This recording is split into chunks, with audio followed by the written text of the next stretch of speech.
మీ ఎలాంటి వ్యాపార ప్రకటనలకైనా వెంటనే మా ఛానల్ సంప్రదించండి. ప్రస్తుతం మనతో పాటు ప్రముఖ ఆధ్యాత్మికవేత్త ఆస్ట్రోన్యూమరాలజిస్ట్ శ్రీమతి జయప్రద గారు ఉన్నారు. మేడంతో మాట్లాడేద్దాం.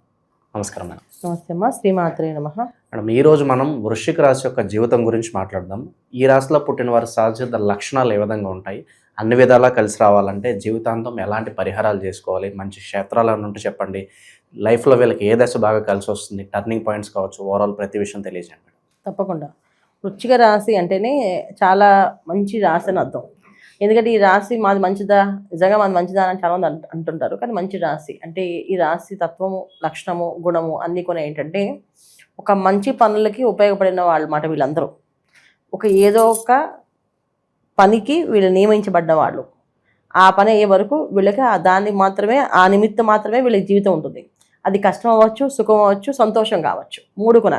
చాలామంది వెల్ సెటిల్డ్ అయిన వాళ్ళు, హ్యాపీగా ఉండేవాళ్ళు కూడా ఈ వృశ్చిక రాశిలో ఉన్నారు. కొంతమంది వైరాగ్యంతో ఉన్నవాళ్ళు, ఆధ్యాత్మిక భావన ఎక్కువగా ఉన్నవాళ్ళు, ఆధ్యాత్మిక చింతనతో బతికే వాళ్ళు కూడా ఈ నక్షత్రంలో, ఈ రాశిలో ఉన్నారు. తర్వాత చాలామంది అసలు దేవుడు అనేది లేదు, మానవత్వమే మాధవ తత్వము, మానవ సేవ చేస్తే మాధవ సేవ చేసినట్టే అని చెప్పి ఓన్లీ మనుషుల్ని ప్రేమించే వాళ్ళు కూడా ఈ రాశిలో ఉన్నారు.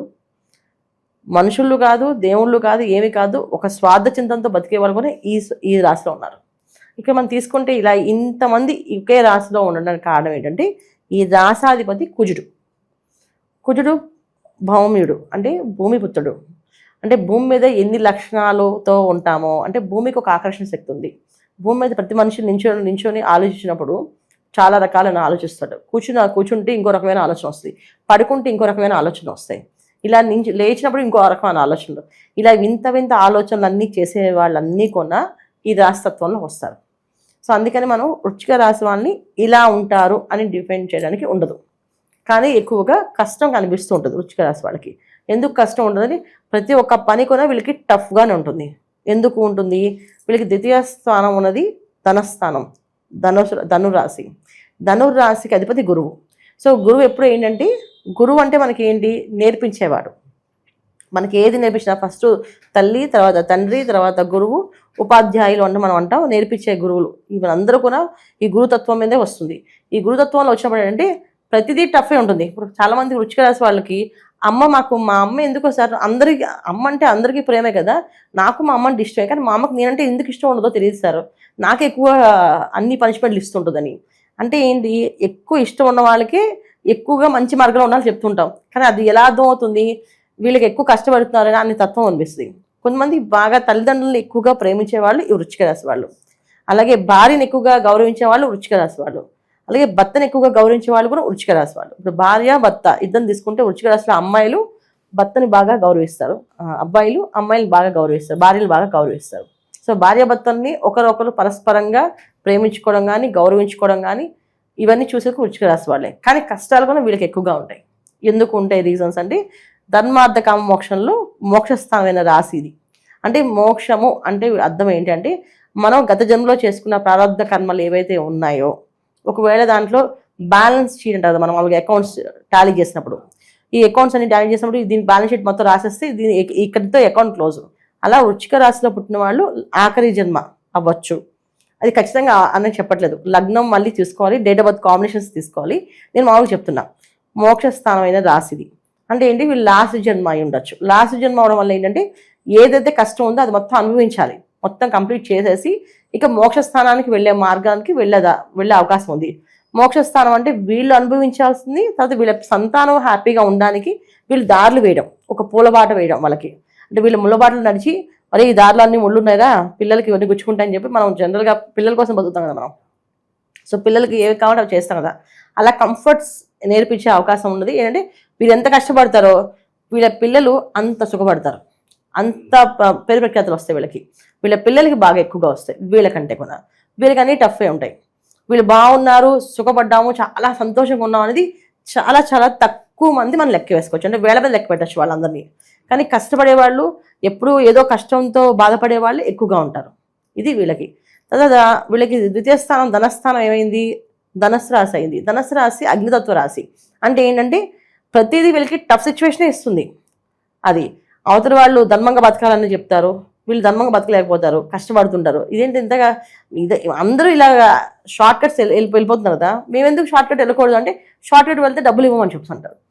రైట్ వేలోనే కరెక్ట్గా వెళ్ళాలని చెప్తుంటారు. సో వీళ్ళకి ఎక్కువ ఫైన్స్ పడతాయి, వీళ్ళకి ఎక్కువ పనిష్మెంట్స్ పడతాయి, వీళ్ళకి ఎక్కువ కష్టపడతారు. ఎంత కష్టపడినా కానీ వీళ్ళకి ఒక ప్రఖ్యాత వీళ్ళని గుర్తించవచ్చు. వీళ్ళకి డబ్బు ఉంటుందో లేదో తెలియదు కానీ మంచి పేరు ప్రఖ్యాతులు ఉంటాయి. వాళ్ళ వాళ్ళు అంటే మంచి వాళ్ళు డిసిప్లిన్ పర్సన్స్, వాళ్ళు ఇలా ఉంటారు, వాళ్ళు ఇలా చేస్తారు అని. కానీ శత్రువులు చాలా ఎక్కువ మందే ఉంటారు. శత్రువులు అనేవాళ్ళు వీళ్ళకి చుట్టూ ఇంట్లోని బయట అన్ని చోట్ల ఉంటారు శత్రువులు. ఎందుకుంటారో రీజన్స్ అంటే మోక్షస్థానం అయిన ఉండొచ్చు. తర్వాత కుజుడు ఒక రాశితత్వం ఏంటంటే అగ్రెసివ్ తత్వం. అంటే ఏంటంటే ఏది ఉన్నదో ఉన్నట్టు బోలాగా మాట్లాడేస్తారు, దాచుకోరు. ఇప్పుడు బయట వాళ్ళ మీద నచ్చదు మనకి, అప్పుడు ఏం చేయాలి మనం, సరే సైలెంట్గా వచ్చేయాలి. కానీ వీళ్ళు అలా కాదు, నువ్వు చేసింది తప్పు, నువ్వు కరెక్ట్గా చేయట్లేదని ఒక చాట్ గీసి చెప్తారు వాళ్ళకి. అప్పుడే వద్దు వాళ్ళ మన మీద.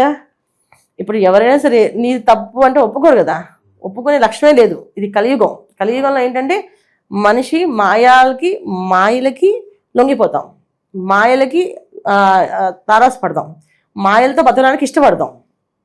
అంతేగాని నిజాయితీగా ఉండాలి, నీతి నియమాలతో ఉండాలి, ధర్మబద్ధమైన వ్యాపారాలు చేయాలంటే ఉండలేరు. ఒకవేళ ఉందామని ట్రై చేసి కష్టపడి ఇబ్బంది పడే వాళ్ళు కూడా దీంట్లో ఉంటారు. అలాగే ఈ వృశ్చిక రాశి వాళ్ళకి ఖచ్చితంగా శత్రువులలో వీళ్ళు ఎక్కువ ఉంటారు. మొహమ్మద్ చెప్తారు. అందువల్ల వీళ్ళకి ఏం పేరు వస్తుంది, వీళ్ళు కోపిష్టులని, మొండి వాళ్ళని, మూర్ఖులని, అమ్మ వాళ్ళతో మనం మాట్లాడలేమండి, వాళ్ళు చెప్పామంటే మళ్ళీ మొదలుకు వస్తారు, గొడవ పెట్టుకుంటారు మనతో. ఏకంగా అవసరం లేదు, వదిలేద్దాం, వాళ్ళ కష్టాలు పడినాయి అని చెప్పేసి. అంటే ఎదుటి వాళ్ళకి వాళ్ళ ప్రాబ్లమ్ సొల్యూషన్ తెలిసినా చెప్పరు. సో ఎందుకు వీళ్ళు ఇలా ముద్ర చేస్తారు. ఎందుకంటే వీళ్ళు ఉన్నట్టు మాట్లాడతారు. బోళతత్వం, ఒక బోళాశంకరుడు ఎలా ఉంటుందో అలా తత్వం వీళ్ళది. అంటే చిన్నపిల్ల మనస్తత్వము. మంచిగా వివరంగా చెప్తే తొందరగా జారి పడిపోతారు. ఎంత కోపం ఉన్నా అంత వేగంగా కరిగిపోతారు. ఏంటండి మీరు మమ్మల్ని అంటారా అని అన్నాం అనగా ఆగిపోతారు. అంటే ఎందుకు నేను అంత బాధ పెట్టాను వాళ్ళని అనే ఫీలింగ్, అంత బాధ కూడా వీళ్ళకి అనిపిస్తుంది. ఇన్ని విషయాలు తెలిసినా సరే వీళ్ళు అయినా సరే బయట సమాజంలో మూర్ఖుల కింద ముద్ర పడిపోయారు. ఎందుకు పడిపోయారంటే ఇలా ఉన్న విషయం ఉన్నట్టు చెప్పడం వల్ల. ఉన్నది ఉన్నట్టు చెప్తే ఎవరికి నచ్చదు ఈ రోజుల్లో. ఇది వీళ్ళు ఫస్ట్ నుంచి తత్వం. ఈ తత్వం వల్ల వీళ్ళకి కష్టాలు. ఇక ప్రొఫెషనల్గా ఎదగాలి అంటే వీళ్ళకి రాని విద్య ఉండదు. ఏ విద్య అయినా బ్రహ్మాండంగా చేస్తారు. వృశ్చిక రాశి వాళ్ళకి రాని విద్య అనేది ఏమీ లేదు. వాళ్ళు దేంట్లో ప్రావీణ్యం కావాలంటే దాన్ని సంపాదించుకోవాలి. ఏ రంగాల్లోకైనా చాలా నైపుణ్యం ఉంటుంది. అంటే చిన్న వ్యాపారమైనా పెద్ద వ్యాపారమైనా ఇందులో గోల్డ్ బిజినెస్ చేసేవాళ్ళు ఉన్నారు, తర్వాత ఫుడ్ బిజినెస్ చేసేవాళ్ళు ఉన్నారు, తర్వాత వ్యవసాయం చేసేవాళ్ళు ఉన్నారు, టీచర్గా పనిచేసే వాళ్ళు ఉన్నారు. ఒక టీచర్ అంటే స్టూడెంట్ని పరిపక్వంగా తీర్చిదిద్దుతారు. ఇంకా ఆ మాస్టర్ గారి పేరు జీవితాంతం గుర్తుపెట్టుకుంటారు స్టూడెంట్, అంత బాగా చెప్తారు. పాఠాలు చెప్పడంలో ముఖ్యంగా వీళ్ళు చాలా నిష్ణాతులు అని చెప్పచ్చు మనం. అంత గొప్ప వాళ్ళు వృశ్చిక రాశి వాళ్ళు. అలాగే ఏదైనా విషయాలను అడ్మిన్స్గా పనిచేస్తే ఆ ఆఫీస్లో నిజాయితీగా ఎవరిని ఒక రూపాయి తినకుండా పట్టుకొని వీళ్ళు పాటుపడి ఆ ఆఫీస్ని అభివృద్ధిలో తీసుకొస్తారు. వీళ్ళని అడ్మిన్స్గా పెట్టుకుంటే ఆఫీస్ మొత్తం అభివృద్ధిలోకి వచ్చినట్టే. ఇలాంటి లక్షణాలు అన్నీ ఉంటాయి. కానీ ప్రతిదీ ఉన్నది ఉన్నట్టు ఎప్పుడు మాట్లాడితే శత్రువులుగా మారుతారు. ఇది వీళ్ళకున్న ప్రాబ్లం, ఇది వీళ్ళకున్న లక్షణం అనమాట. అది విషయం. జాబ్ చేయాలా, బిజినెస్ చేయాలా, ఏ రంగాల ఏ రంగంలో కాదు, ఎలా ఉండాలని తెలుస్తుంది. ఫస్ట్ ఆఫ్ ఆల్ ఒక మనిషి ఎలా ఉండాలని తెలిస్తే ఖచ్చితంగా మనం ఆ స్థాయికి వెళ్ళిపోతాం, మనం మంచి స్థాయికి. అంటే వ్యాపారమా, ఉద్యోగమా, ఇవన్నీ మనకు అంటే ఇప్పుడు ఫైనాన్షియల్గా మనం చూసుకుంటాం కనుక వ్యాపారం చేయాలి, ఉద్యోగం చేయాలని. కానీ నిరంతరం కష్టజీవులు ఎవరైనా ఉన్నారంటే అది వృశ్చిక రాశి వాళ్ళే. వాళ్ళు డిపెండ్ అవ్వరు. చాలామంది 80 ఏళ్ళు 70 ఏళ్ళు, ఇప్పుడైతే 60 ఏళ్ళు అనుకోండి, ఒకప్పుడు అయితే 90 ఏళ్ళు 90, 95, 100 ఏళ్ళు ఉన్న వాళ్ళు వృశ్చిక రాశి వాళ్ళే. ఎక్కువ ఆయుధాయం ఉన్న వాళ్ళు కూడా వృశ్చిక రాశి వాళ్ళే. ఇప్పుడైతే మనం 60 తీసుకుందాం. ఈ 50 నుంచి 60 ఏళ్ళు వాళ్ళు చాలా డిపెండ్ అవ్వాలి కదా, వీళ్ళు డిపెండ్ అవ్వరు. కొడుకు ఒక మంచి సంపాదన, ఒక కలెక్టర్ ఉద్యోగం చేస్తాను అనుకోండి, తండ్రి ఒక బాండ్రోడ్ ఉద్యోగం చేస్తాను అనుకోండి, ఈ ఉద్యోగాన్ని చేసుకుంటాడు. ఈయన నా కొడుకు కలెక్టర్ కనుక నేను ఇది మానేస్తాను అనుకోడు. ఎందుకంటే డిపెండ్ అయ్యి రేపు నుంచి కొడుకు అడగాలి డబ్బులు, అది ఇష్టం ఉండదు వీళ్ళకి. వీళ్ళ సంపాదనతో వీళ్ళు ఎంజాయ్ చేయాలి, అది వీళ్ళది ఉద్దేశం. ఎక్కడికి వెళ్ళినా వీళ్ళదే పై చేయి ఉండాలి తప్ప వాళ్ళు ఇంకో దగ్గర నా చేయి కింద ఉండకూడదు అనే లక్షణం ఎక్కువ ఉంటుంది. దానివల్ల కూడా వీళ్ళకి కొంచెం నష్టపడడం జరుగుతూ ఉంటుంది. ఇది వృశ్చిక రాశి వాళ్ళ లక్ష్యం. వివాహ వ్యవస్థ ఎలా ఉంటుంది? వివాహ విషయం చాలా బాగుంటుంది. వివాహం విషయంలో వీళ్ళకి ఏ ఇబ్బంది లేదు. వివాహాల్లో అవ్వలేదు అంటే ఒక విశాఖ నక్షత్రం వాళ్ళకి కొంచెం ఇబ్బందులు ఉంటాయి వివాహం విషయంలో. పెళ్ళి కాకపోవడము, పెళ్ళి ఆలస్యం అవ్వడం, ఒక పెళ్ళైనా నిలబడకపోవడము, కష్టపడడం అనేది కొంచెం ఈ నక్షత్రం వాళ్ళకి. అనురాధ నక్షత్రం 4 పాదాలు ఈ వృశ్చిక రాశి ఉంటాయి. తర్వాత మనకి విశాఖ నక్షత్రం 4వ పాదం ఈ వృశ్చిక రాశి ఉంటుంది. తర్వాత జ్యేష్ఠ 4 పాదాలు ఉంటాయి. ఈ జ్యేష్ఠ వాళ్ళకి లైఫ్లో సెటిల్మెంట్ అనేది కొంచెం లేట్గా అవుతుంది, వివాహం కూడా కొంచెం లేట్గా అవుతుంది. అనురాధ వాళ్ళకి మాత్రం అయిపోతుంది అన్ని. వివాహాలు అవుతాయి, దాంపత్య జీవితంకి ఇబ్బంది లేదు. దాంపత్య జీవితంలో మాకు ఇబ్బంది ఉందంటే అదేదో పర్సనల్ జాతకంలో ప్రాబ్లం ఉంది, అది చూడాలి. దాంపత్య జీవితం కానీ వివాహ విషయంలో కానీ వృశ్చిక రాశి వాళ్ళకి ఎటువంటి ఇబ్బంది లేదు. ఎందుకంటే వాళ్ళు ఉండేది రాశాధిపతి కూడా ఏంటంటే తొందరగా పనులు అయ్యేటట్టు ఉంటాయి అన్నమాట.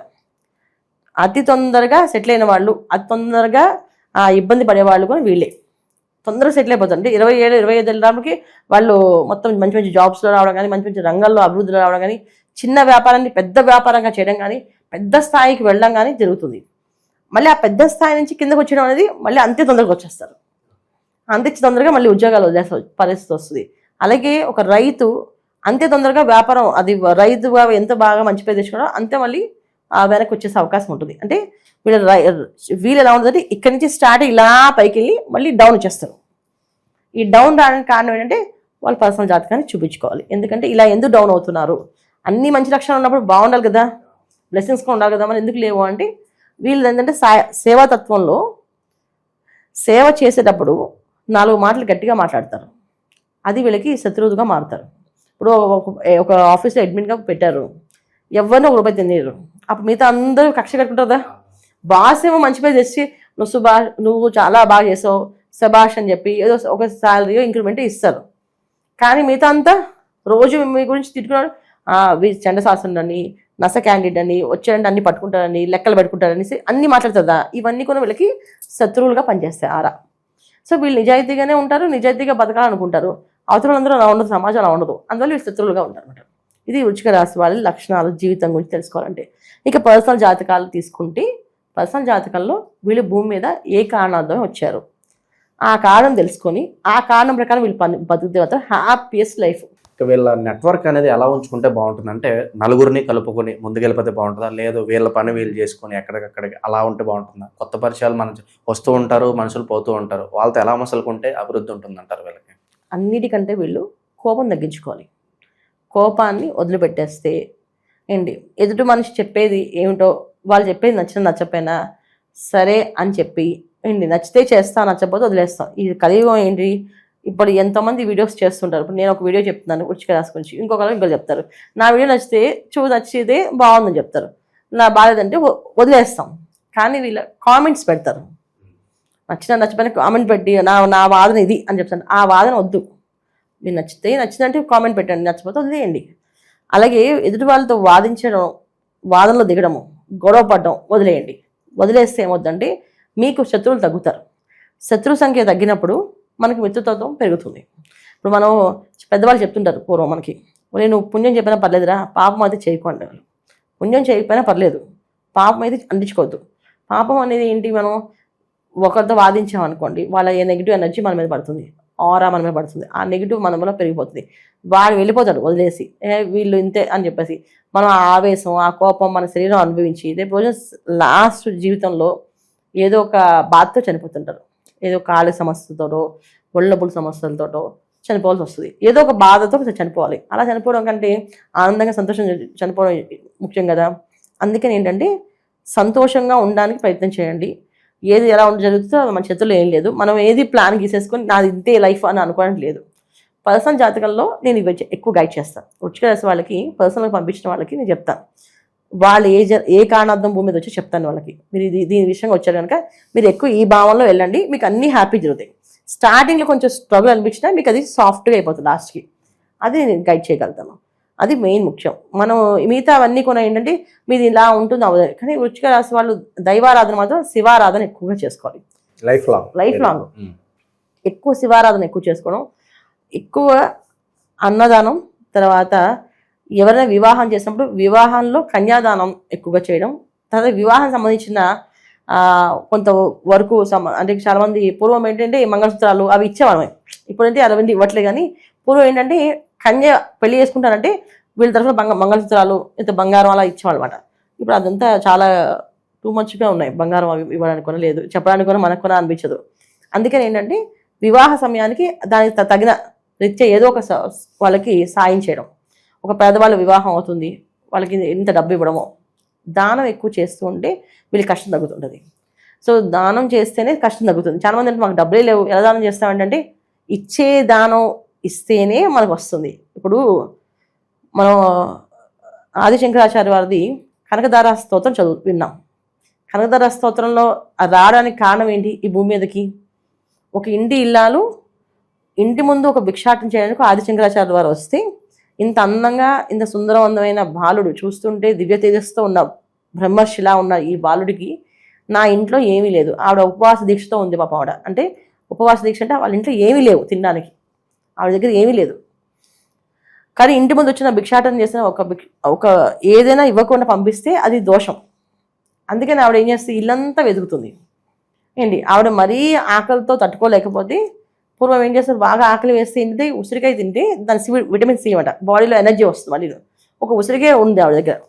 ఆ ఉసిరికాయ ఏంటి, ఆవిడ మరీ ఆకలి బాధ ఆకలి తట్టుకోలేకపోతే కాస్త ఒక గ్లాస్ నీళ్లు ఆ ఉసిరికాయ తిందాం అని అనుకుని ఉంచుకున్న ఉసిరికాయని, సరే ఈయన వచ్చారు కదా ఇంటి ముందు అని చెప్పి ఆ ఉసిరికాయ తీసుకొచ్చి, ఏమనుకోకండి స్వామి, మా ఇంట్లో మీకు ఇవ్వదలసిన తగిన ద్రవ్యం కానీ ఏమీ లేదు, ఏంటి నా దగ్గర ఉన్న ద్రవ్యము, ఆ మూల్యమైన ద్రవ్యము ఇదొక్కటే స్వామి అని చెప్పి ఇస్తుంది. అది చూసి శంకరాచార్య వారు ఇంత దానగుణం అన్న ఈవిడికి ఇంత పేదరికం అనేసి అమ్మవారిని అడుగుతాడు. ఈవిడికి ఎందుకమ్మా ఇంత కష్టం ఇచ్చామంటే, ఆవిడ ప్రారంభ కర్మ ఈ జన్మలో ఆవిడకి ధనం వచ్చే యోగం లేదు స్వామి, అందుకని ఆవిడకి అనుభవించాల్సిందే, ఆవిడ ప్రారంభ కర్మ గత జన్మది, ఈ జన్మది కాదు, చేయాల్సింది అనుభవించాల్సిందే అంటే అప్పుడు ఆయన స్తుతిస్తాడు ఆవిడ్ని. నేను అడుగుతున్నా కదమ్మా నా కోసం ఇవ్వమ్మా అంటే ఆయన కోసం బంగారు ఉసిరికాయలు వేసేస్తుంది వాళ్ళ ఇంట్లో ఆవిడ. అది కనకధార స్తోత్రం. ఇవాళకి కనకధార స్తోత్రం చదివితే ఎవరికైనా ధనం లేదు అంటే ఆ స్తోత్రం చదివితే వాళ్ళకి ధనం వస్తుందని చెప్తారు. అంటే ఏంటి ఇక్కడ, మనం ఏదైనా మన దగ్గర ఉన్నది అమూల్యమైనది దానం చేస్తే మనకి వస్తుందని అర్థం. అంతేగాని మా దగ్గర ఉన్నప్పుడు చేస్తామంటే అది దానం కింద రాదు. నువ్వు ఉన్నది నువ్వు ఇస్తున్నావు, అది గొప్ప విషయం ఉంది. నీ దగ్గర లేనప్పుడు నీ దగ్గర 10 రూపాయలు ఉన్నాయి, ఆ 10 రూపాయలు నువ్వు దానం చేస్తావంటే భగవంతుడు నీకు 1000 రూపాయలు ఇస్తాడు. అందుకని ఈ 10 రూపాయలు ఉన్నాయి, ఈ 10 రూపాయలు ఇచ్చేసుకుని నాకెవడు ఇస్తాడు అని అనుకుంటే మాత్రం ఖచ్చితంగా రాదు. ఇలాంటి గుణాన్ని ఎక్కువగా చేస్తూ ఉండాలి దానం.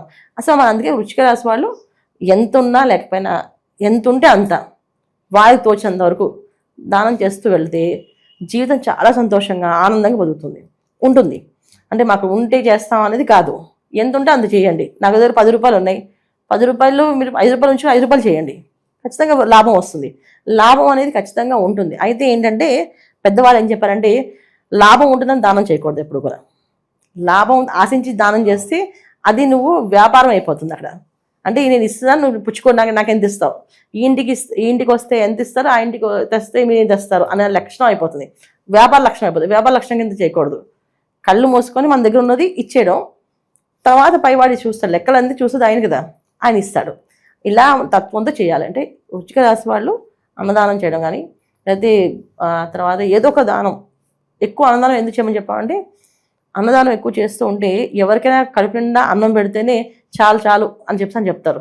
మిగతా ఏమి ఇచ్చినా సరే 100 రూపాయలు ఇస్తే 200 ఇవ్వచ్చు కదా అనుకుంటారు.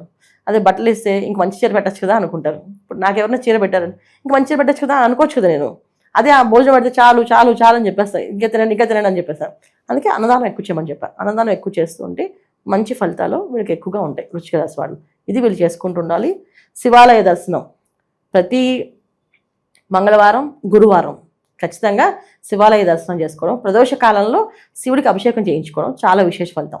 ప్రదోషకాలం శని త్రయోదశి రోజున కానీ, తర్వాత మాస శివరాత్రి, ప్రతి నెల మాస శివరాత్రి త్రయోదశి కలిసి వస్తుంటుంది. అలా మాస శివరాత్రి ఇంట్లో రుద్రాభిషేకం చేయించుకుంటుంటే దినదిన అభివృద్ధి అనేది బాగుంటుంది, సత్సంతానం కలుగుతుంది, సౌభాగ్యం కలుగుతుంది, అదృష్ట యోగాలు వస్తాయి.